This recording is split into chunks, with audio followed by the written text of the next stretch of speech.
Welcome to the Rock the Stage Show. Each week, international media expert Rich Bontrager has in-depth and personal conversations with celebrities, top leaders, authors, speakers, and media professionals.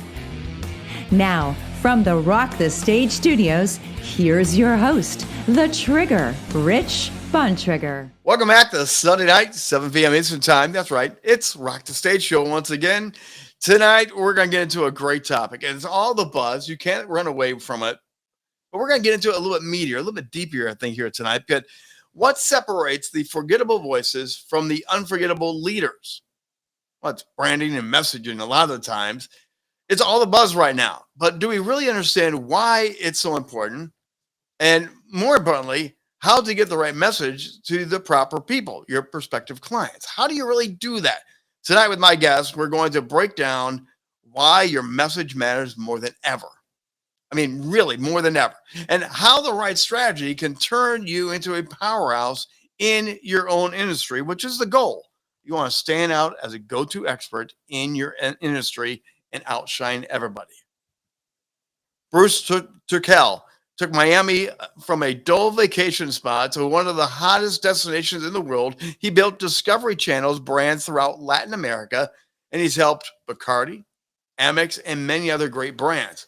He may look familiar to you tonight as you watch the show. He's appeared on national TV 400 times. He has published 7 different books on branding and messaging and strategy. But when he's not on stage, he's scuba diving, training for slow marathons, and fronting the Miami R&B band known as Black Star. Welcome, Bruce Turkel on Rock the Stage Show. And come on in, Bruce. Thank you, Rich. Rock and roll, R&B, scuba diving. You're doing it all, man. Hey, we only get one time around. You better get it all in. Where's the coolest place that you scuba dive at? Oh, easily was the Blue Hole off of Belize. It was astounding. Really? How many days were you there and exploring? I was there on San Pedro, which is the island in Ambergris Cay, for maybe a week. But that specific dive was just a day. Wow. Well, we got a lot to get into tonight, and we're going to dive right in because marketing, branding, as I said, is the biggest, hottest thing, and so many different variations out there. But tell me why does Bruce think branding and messaging is so important? That's a very long story, which I'll be nice enough to cut short. When I was in college, I went to design school, learned to be a designer and an art director, started a design firm, which I morphed into an ad agency. But having done that for a number of years, more and more I realized we could create ads, we could design logos, posters, websites, whatever. But our clients didn't know who they were and why they mattered. And so what they always did was fall back on what it was they did. That's not how you build a brand.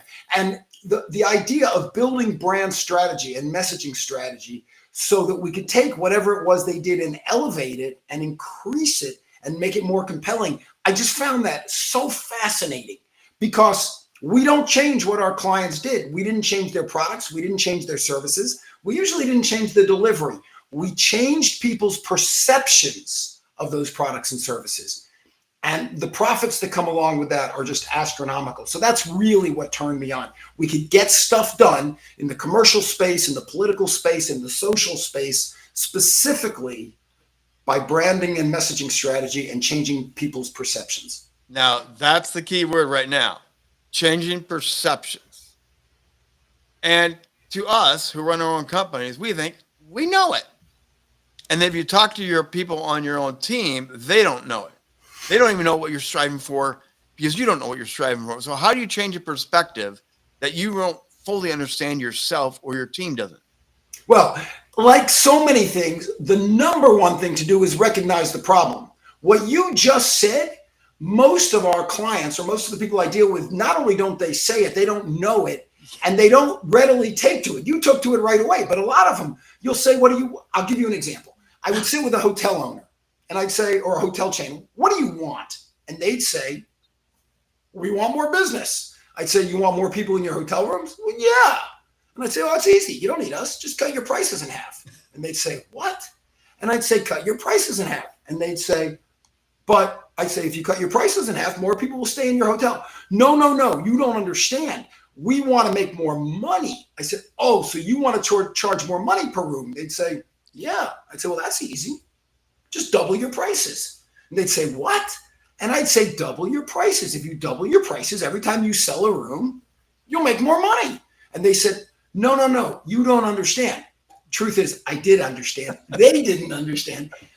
They'd say, no, if we do that, fewer people will come. I said, oh, so you want more people to spend more money? And they'd say, yeah, that's what I said. No, you didn't. You didn't say that. You said more people.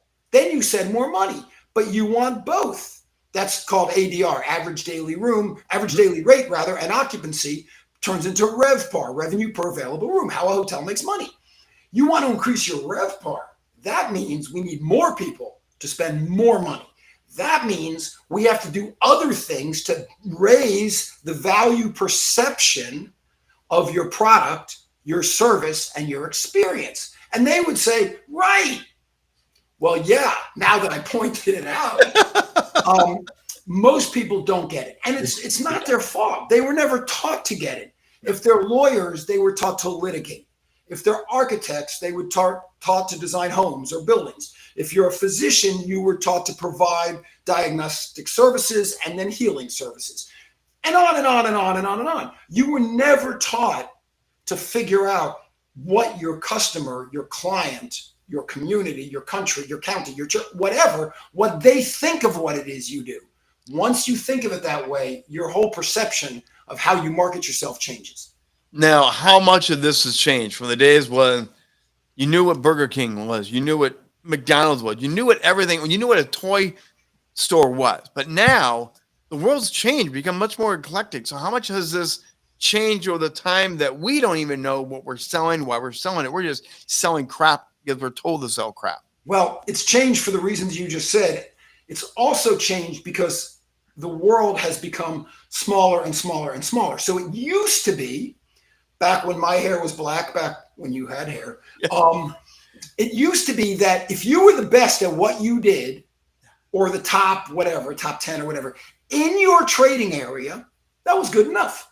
Because if I want a good broadcaster, spokesperson, marketer, well, you're the best in the DC area, I'll go to you. Yeah. But that's not true anymore, because today you can buy anything, anywhere, anytime, any price, simply by going online. So now you don't just compete with the people in your immediate trading area just because you're the best dentist or the best baker or the best service provider within 20 miles is no longer enough competitive advantage. And so something had to change. Well, you can't change what you do. You can get better at it, but at some point you're good enough. You have to change what people think about what you do. So how much has those rating apps like Yelp and other apps, they rate the service you do, and everyone goes to Yelp and checks you out before you even talk to them, have done anything.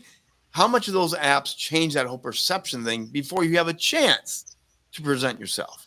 Think about this. Think about the last hotel you might have checked into. You go up to your room and drop your bags and you go in the bathroom. And what if in the bathroom on the toilet bowl is a giant cockroach? If this had happened 20 years ago, you would have screamed. You would have run to the house phone. Yes. They don't have those anymore, that phone with the cord. And you would have called to the front desk. And you would have said, oh my God, there's a giant roach in my room. And they would have sent somebody up. And they would have taken care of it. And then 3 weeks later, you would have gotten a postcard in the mail. Dear sir or madam, we are so sorry about whatever.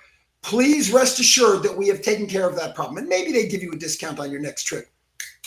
But that was it. Now, think today. You walk into the hotel room, you drop your bags, you see the cockroach. What's the first thing you do? I'm out the door, probably leaving right away personally, but you're probably calling the manager, just trying to figure out how to get to the manager, how to get, yes, you're going to text or call. You take a picture of it. You take a picture of it and you write, OMG, there's a giant cockroach in my room at the XYZ hotel, and you hit send. Now, I happen to have 237,000 followers on LinkedIn. So if I send that picture, there's a good chance that 10 or 20% of my followers will see it. We also know that we each have an idiot friend who will repost it. Oh my God, look what my friend Bruce just saw at the XYZ hotel. Somebody will put it on Pinterest on their cockroach page. And if the XYZ hotel is not monitoring their social media, all they know is that the Robinson reunion and the Abramowitz bar mitzvah just canceled. They don't even know why. Right. So this is crucial stuff. You may think, oh, this doesn't matter till you see the picture of the cockroach. And then guess what? You're staying somewhere else. So how do you, let's take that example, how do you rebuild that perception and rebuild that brand?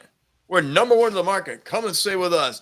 And there's a cockroach now out there killing your advancement. What do you do? The key is you don't rebuild it. You've already built the powerful foundation. Because, and not to pick on them, this did not happen there.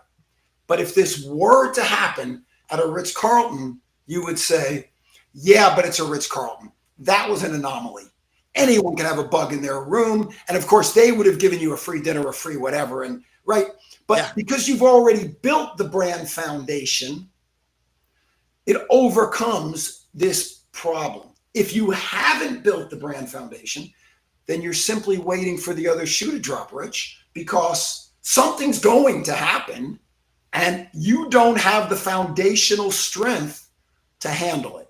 But if you've built the brand, you know, when your Apple phone doesn't work, you don't think Apple bad products. You just think, oh, the cell's not working or something, because they built the brand. If you have a problem on American Airlines or Virgin Atlantic, you don't think every flight is like that. You just think it was a problem. So the key is not to rebuild your brand. The key is to build it in such a way that it protects you from these sort of occurrences. So now let's step way back. People are banging their head against the wall about building the brand. Know, like, and trust. We've all heard it. We've all heard it. It's carved in our head. And then they work privately alone and they can't put it into a document. They cannot phrase it. So how do you scope this today? Where do you start even? Well, there's lots of ways. And it, of course, every way depends on your personal abilities, your talents, your outreach, your customers, on and on and on. But the simplest way to do it is content, is creating content of value, putting content of value out there that over time people absorb and get some idea of who you are and why you matter to them. It's not who you are and why you matter. I don't really care. I care why you matter to me. And if you are in the habit of providing me with valuable content, then you become part of my environment. And then I'm comfortable with who you are and what you do. Know, like, and trust. Know is awareness. Mm-hmm. Awareness is done by volume of messaging over time.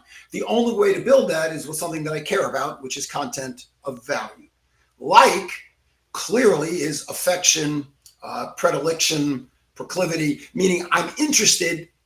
It resonates with who I am, which means that you're putting out stuff that certain people find a value, and you're not trying to be all things to all people, because not everyone's going to like you. Yes. And then trust means it happens on a consistent basis with a consistent message. I write a blog post that comes out every Wednesday morning about things you can do to build your brand and to build your business.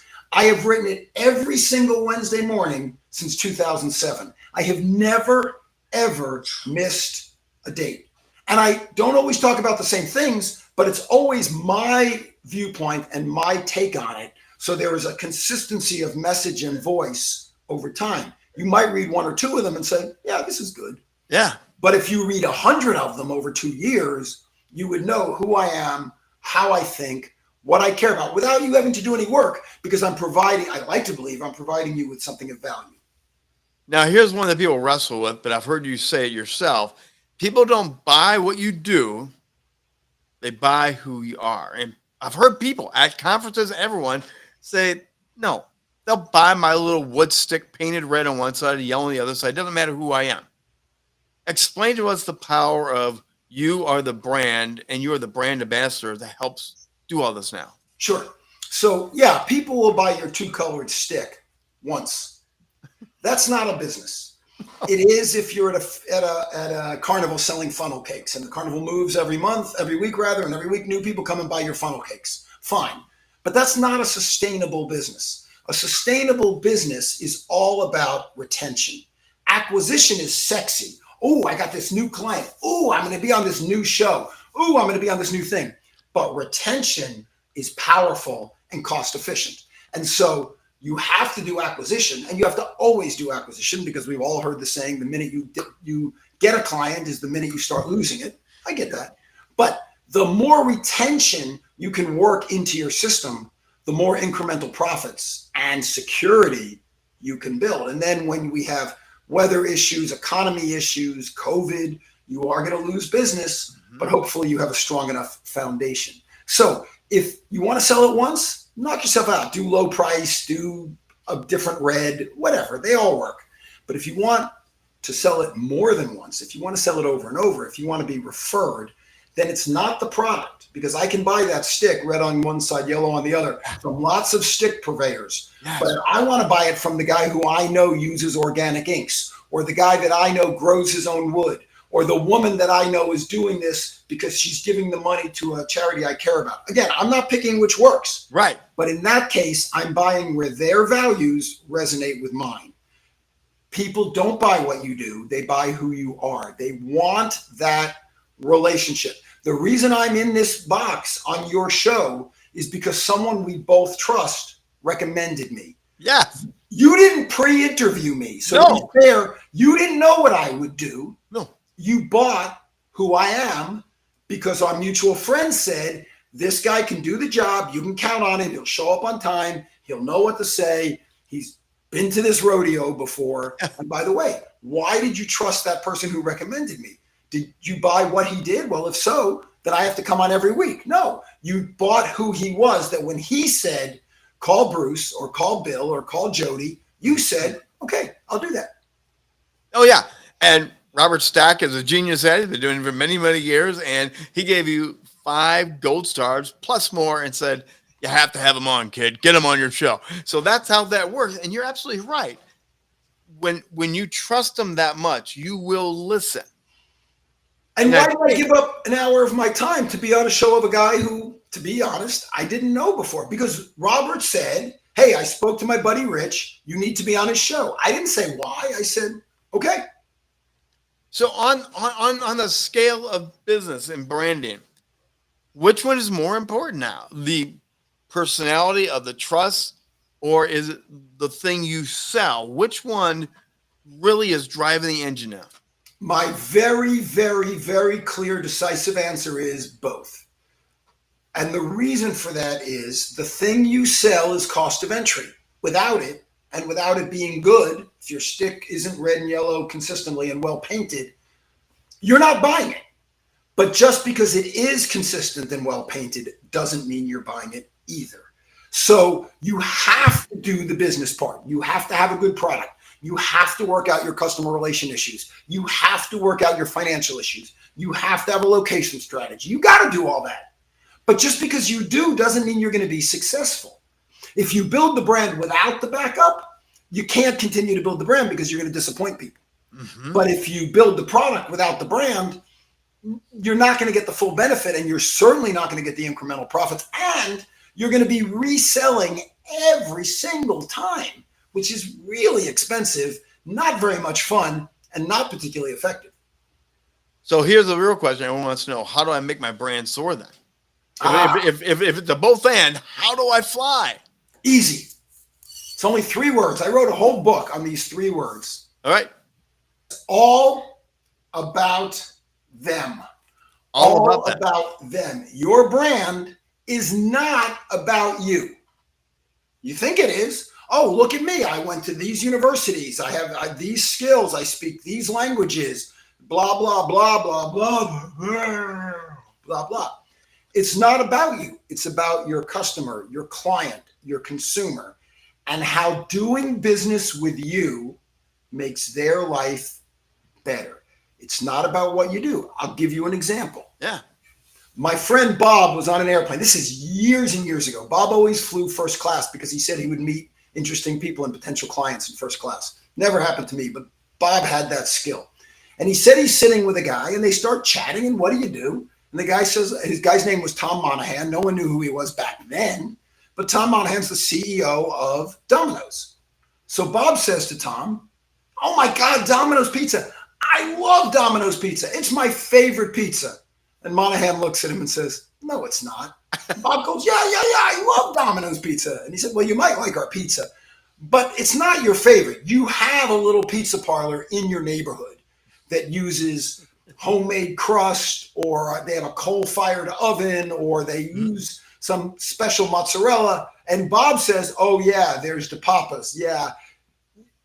I'm sorry, I don't mean to insult you, but you're right. I do like their pizza better." And Monahan says, "That's okay. I'm not in the pizza business." Bob says, "What?" He says, "I'm not in the pizza business. I'm in the problem-solving business." Bob says, "What are you talking about?" And Monahan says, "Well, the game's on, and you've invited your friend, and your friend brought 3 other friends, and you don't have any food, and they're hungry, and your wife is pissed. You call up, and we bring pizzas. Or you and your wife both get home from work late. You're both tired. The kids are hungry, and they're crying. You call us, and we deliver pizza." He says, "Why do you think we used to say 30 minutes or it's free?" Yeah. Because in more than 30 minutes, you have lots of alternatives. You could pull a frozen pizza or frozen something out of the freezer and heat it up. You could go to the local pizza parlor and wait for their delivery, but that'll take an hour. You could go to a drive-through at fast food or whatever. That'll take you 45 minutes. But he said, in 30 minutes or less, I can solve your problem. I'm in the problem-solving business.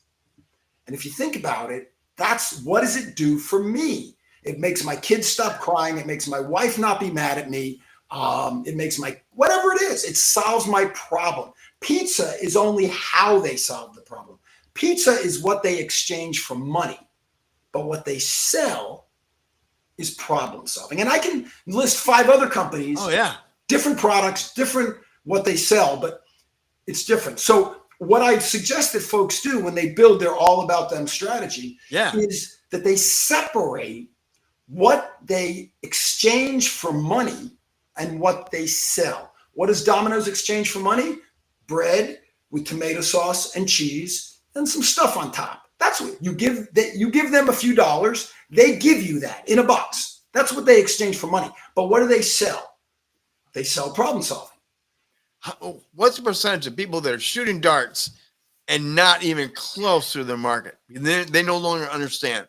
I don't have a scientific empirical number, but I can tell you anecdotally, 3/4, 80%. I don't know. It's amazing to me how few people understand that. Anyone who's out there being skeptical, just turn to whoever you're with and tell them what you sell. And I guarantee you, within 10 seconds, you're talking about function. You're talking about what you do, the actual thing you do. I make pies. I provide gas for electrical installers. That's not what this is about. Wow. Now, let me go on because I found it very interesting. You have found a way to blend music and teaching people about marketing. You use a harmonica on stage, but you other thing, but you talk about there's a way to blend the musical world with the marketing world. And I would love to understand that more. I would be happy to show you. Remember what we said, that people don't buy what you do, they buy who you are. Yeah. So I'm at a conference and there's a bunch of people talking about marketing. I'm a good speaker, but there's other good speakers. I know a lot about marketing, but there's other people who know a lot about marketing, right? I've written a bunch of books on marketing. 7 at last count. Yeah. So if I'd written 4 or 11, right? There's other people who've written books on marketing. Yes. I listed all those great clients, Miami and Puerto Rico and Amex and whatever. So someone else says Honda and Budweiser, whatever else. They list great clients, right? It's always a competition. So I want to do something on stage that gets through to them, that makes a point, makes a message, but also that they'll remember. And if they only remember, oh yeah, it was that tall, goofy guy who played the harmonica. That's okay, because that's getting us closer to the know, like, and trust. Yeah. It's also what I like to talk about. It's an example of skill stacking. So I'm a good presenter. I know a lot about marketing. I have interesting stories, and I can use music to present those things, and I can teach others to become musical. Now I've stacked my skills to where there's very few people who can do what I do. So by doing that, I then increase my competitive advantage. So after, one of the things I do is I take out a harmonica and I play a piece of classical music by Bach. And first of all, that blows people away because they didn't know you could do that on a harmonica. And then I'll play a piece of blues music by Sonny Boy Williamson. Very different piece of music. If we have time, I'm happy to show you. But the idea is they use the same 7 notes because that's all there is. Do, re, mi, fa, sol, la, ti. That's it. There's nothing else. There's octaves and there's sharps and flats, but every piece of music uses those notes. So then at the end of the event, we've taped harmonicas under all the chairs. And I have people pull them out, and I teach them to play this dumb little ditty, which is just in, out, in, out. They can all do it.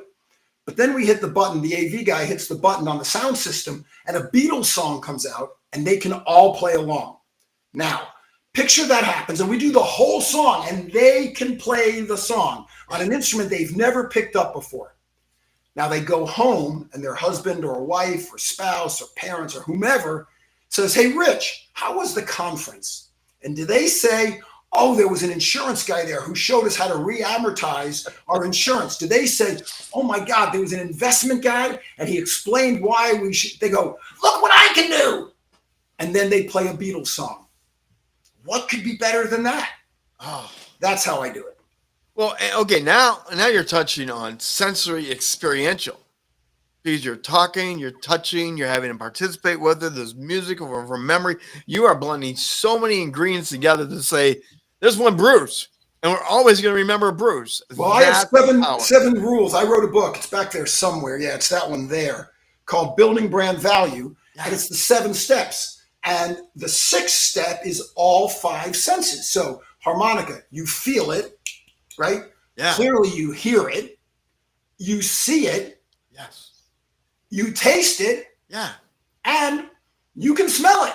So it's all 5 senses. It also creates an emotional response because music is at first emotional and second intellectual. I mean, I could explain the music theory behind what I do, which is intellectual, but it doesn't really move anyone's heart rate. No, music grabs people. It penetrates to the soul. So you've got to play something, man. You come this far, you've got to play.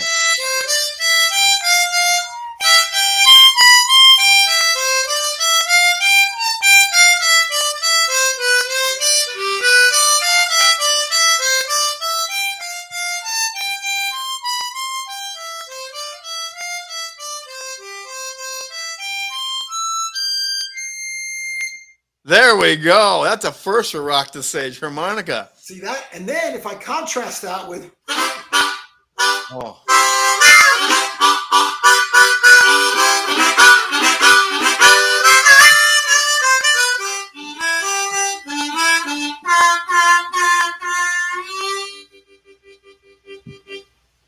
Oh, I love it. Now, to build a brand, you also have stuff outside the business world that also draws people to you, and you front a R&B band down in Miami, don't you? Yeah.